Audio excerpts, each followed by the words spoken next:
Taxi! Taxi! Monte Carlo, please! Ever wonder how much it would cost to take a taxi from Paisley to Monaco?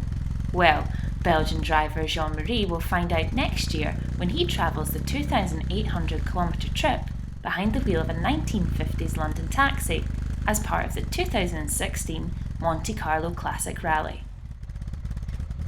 It was a dream from many years to participate to this race, and I looked for a car which can be eligible in the historic cars to participate to the rally.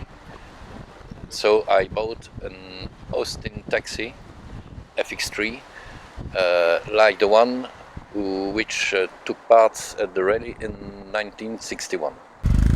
And the very man who made that trip in the London taxi in 1961 is Willy Cave.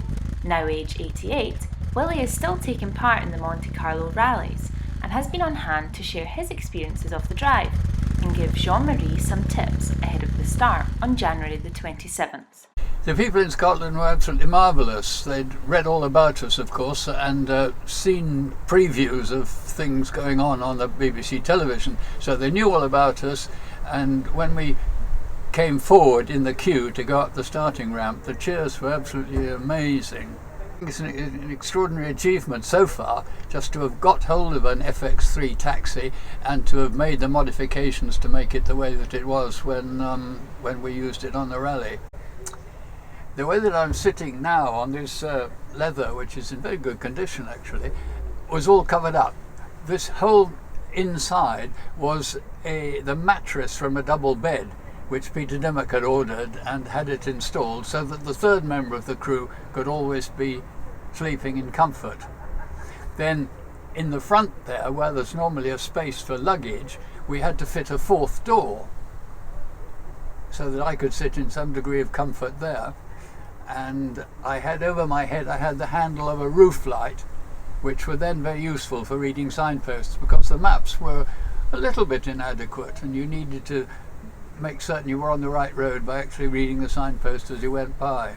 It's huge. The last couple of years there's been thousands of people turning up in Paisley to watch these wonderful old cars and the intrepid drivers and co-drivers setting off. It's the only UK start, and so there's drivers from all over the country and Northern Europe come to Paisley and luckily to get to go to Monte Carlo. One message is good luck, because these cars are pretty old, no doubt they're well maintained and ready for the start, but Jean-Marie is doing it in tribute to Willy who in 1961 travelled in one of these taxis all the way to Monte Carlo. It's quite a feat then, but it's no mean feat for Jean to repeat that all these years later in a similar aged vehicle.